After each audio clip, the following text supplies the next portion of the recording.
aking mundo. Isang araw matatanglaw, lalayan ang bayan ko. Sisikapin ko, sabay-sabay tayo. Kabataan Pinoy, sabay tayo. Ipakita mo na sabay-sabay tayo. The youth, full of vigor and potential. But can they provide us with enough reasons to look into the future with optimism? Can today's generation make a difference? It is true that some of our youth are adding up to the problems of the country, while it is also true that there are many young people who are using their skills and talents to bring about change.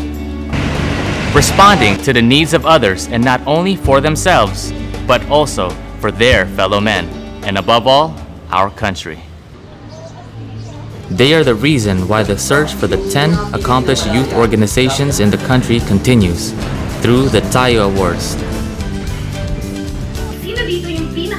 Tayo aims to recognize and reward outstanding youth organizations that have launched various programs to help their communities. It seeks to encourage these groups to continue with their projects and hopefully inspire others to do the same. Tayo was launched in September 2002 through the initiative of Senator Kiko Pangilinan and in partnership with the National Youth Commission and the Tayo Awards Foundation. Through the years, several government and private companies have come forward to support the search. We believe that the youth will have something to say about what's going on in the country, and as shown by the awardees today, they have a role to play too in the development of the country. 10 of the 20 finalists who best satisfy these criteria are named the 10 accomplished youth organizations. The search is the first of its kind in the country. While some award-giving bodies focus on individuals who have been experts in their field, Tayo honors organizations, recognizing the fact that it is through collective, grassroots effort where nation building truly starts. The search is open to all groups with at least 15 members who are 15 to 30 years old. Past years saw youth clubs from as far as Sulu in the south and Lawag in the north join the search. Choosing the top organizations in the land is a tedious process. Each organization goes through an area screening before they face the judges in the national screening. Because we want our In the national screening, each representative of an organization is given 5 minutes to present their projects and objectives of the organizations. After that, they go through a 7-minute question and answer portion. Develop a sense of ownership. Judging will be based on the impact of the group's projects in the community they intend to serve. These projects must also involve the community, be innovative and sustainable. Even if they go through a difficult process, the experience and the recognition they will receive makes it all worth it. A specially commissioned trophy sculpted by Toim de Leon Imao is given to each of the Tayo awardees. Aside from that, they get 50,000 pesos that they can use to continue their projects. At the start, organizers themselves did not believe that the Tayo Award would even go this far. Formal batch shot. Good news is, the Philippines does not seem to run out of young people with dynamic and creative minds. If this number continues to grow and it continues to flourish, we hope that Tayo will be that beacon of hope and light for the Philippines, especially in times of trouble, especially in times of confusion. In the last 5 years, Tayo witnessed the capabilities of the youth. Though lacking in experience, they make up for it with their eagerness to take part in the progress of the country. Through simple ways, they help uplift their communities. In education, health, or even livelihood, there is no doubt that their little projects give hope. Although these organizations and their programs are community-based or in the grassroots level, it cannot be denied that they contribute a lot to the country. To the ignored and neglected people that they serve, these young individuals are all they have. To a country wanting of positive reforms, their collective efforts bring the much-needed change. The inspiration they provide stir and motivate other young people to actively take part in nation building and dare to make a difference now. Nakakita ko mayroong talagang there's reason to be optimistic about the future because of what our young people are doing. These young people are truly admirable. They do things without expecting anything in return. Yes, there are doubts to what this generation can actually do, but with these youth around, the future may be brighter than we think. Araw matatanglaw, nalayan ang bayan ko. Sisikapin ko, sabay-sabay tayo. Ang Pinoy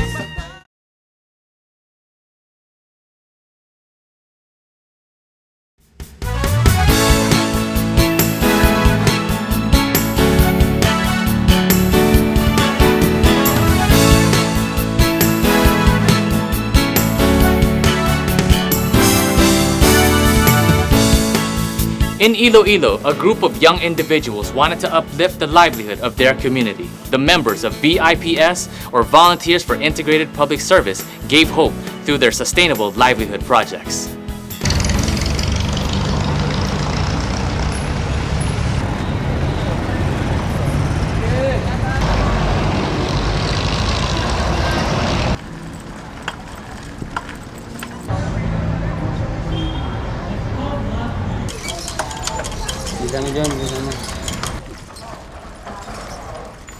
Pumupunta sila rito, nagtanong-tanong sila kung sino bang yung willing kumuha ng sikad. Isa ako ma'am kumuha ng sikad ma'am. Meron pong mga social work students dito sa CPU na pumunta dun po, nag-community research. Tapos yun, inisa-isa nila kung sino talaga yung mga nangangailangan. Give a man a fish and you feed him for a day. Teach a man to fish and you feed him for a lifetime. We often hear this Chinese proverb. A Chinese proverb that served as an inspiration for the Volunteers for Integrated Public Service, or VIPS, a group of students from the Central Philippine University in Iloilo City. When they launched a unique project for their fellow Ilonggos who do not have sources of livelihood. This is the Rent-to-Own Tricycad project. During the centennial year of CPU 2005, yung may 100 communities na binigyan ng recognition university. So last year, kinausap ko ang mga VIPs na kung pwede i-follow up yung mga binigyan ng mga recognition university at ano pa ang pwede magawa. So ito ang part of the mga beneficiaries, ito ang Tricycad Diverse Association. So diyan silang simula kung ano mga kailangan hanggang yung nag-conceptualize ang Tricycad na project. VIPS learned about a grant being given by the Coke Barkadahan program to Filipino university students who have community-oriented projects. The group quickly submitted a proposal for the Rent-to-Own Tricycad project. And the rest, as they say, is history. Yung Coke, meron silang program na kumbaga willing sila mag-sponsors ng any programs or activities ng isang organization. And luckily po, nag-grant po yung request namin. Doon po nag-umpisa yung lahat, yung seed money, tapos yung binili nga po ng sikad. The funds they received from the Coke Barkadahan program were used to buy 4 tricycads. They were distributed to 4 beneficiaries. One of them was Christopher. He used to have his own tricycad but was forced to give it up when he experienced financial difficulties.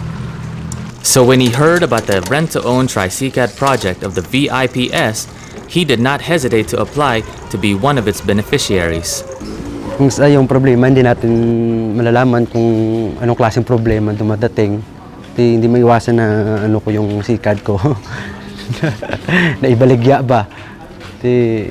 Yun, wala na akong pang ulit pera para ibili ng sikad. Kaya naisip kong maganda yung project. Sige, tira. Every day, the beneficiaries of the project pay 30 pesos for their tricycad rental. Within 5 to 6 months of continuous payments, the tricycad will be turned over to them. Nagre-renta ka rin, pero sa 6 na buwan, kung marenta mo ito 30 per day, magiging sa'yo na yung tricycad. May sarili ka na talagang tricycad. Beneficiaries of the rent-to-own tricycad project earn around 100 to 150 pesos a day, enough to support the needs of their families. It is really a great help for them. Like sa dalawang beneficiary namin, which has already have a family, it help them to, maski yung sa pang-araw-araw lang nila na nagastusin, it really help them. Like ang sa dalawa pa na estudyante, so by means of having those tricycad, maski pang-allowance lang nila sa school, nakatulong talaga. Maganda. Kasi medyo nakakatulong din sa bumuhay. Makapag-aaral ako, makatutulungan ako yung pamilya ko. Higit sa lahat yun, yung mga kinabukasan ng mga kapatid ko, dito ko rin nakukuha. Bienvenido Trabajada, Jeffrey's younger brother, is among the next batch of applicants for the rent-to-own tricycad project. He believes in the project, especially since he saw how VIPS has helped his kuya Jeffrey. Parang nainggit din ako kasi gusto ko rin kumuha ng sarili ko ring tricycad para meron din ako. Kasi siya meron ng sariling tricycad, ako nagre-rent pa rin. Umabot rin ako ng 1 taon sa kaka-rent, wala pa rin aking tricycad. Kaya nag-apply ako dito. Through their rent-to-own tricycad project, the members of the VIPS have shown how the spirit of volunteerism coupled with imagination can make a big difference in the lives of others. Katulad po nung sinabi ni Senator Kiko Panghilinan during the awarding ng tayo, sabi niya is, baka balang araw daw tanungin ka, ate, kuya, or mama, papa, anong ginawa nyo nung time na nangangailangan yung bansa ng tulong? Or yung naghihirap ang bansa, anong ginawa nyo kahit sa community lang? So parang na-trigger yung emotion ko at pati yung pananaw ko na baka nga itanong sa akin, wala akong may masagot. Ika nga ang tagline namin na be a volunteer. Isang araw matatanglaw, nalayan ang bayan ko. Sisikapin ko, sabay-sabay tayo. Ang Pinoy, sabay tayo.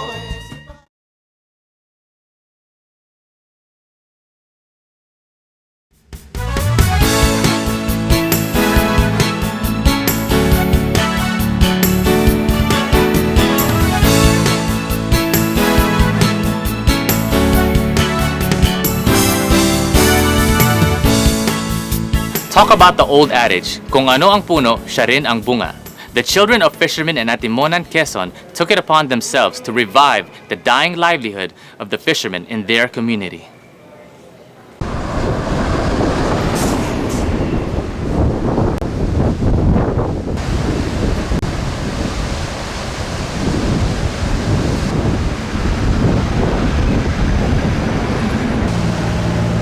With their sweeping coastline, people of Atimonan in the province of Quezon may be considered lucky. Here, fishing is the people's main source of livelihood.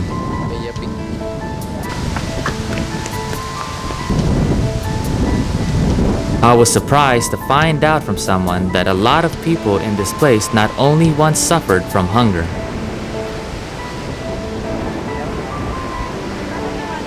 Mang Apolinario was born and raised in this place.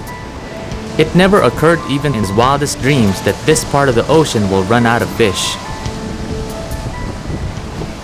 Noong dekada 80,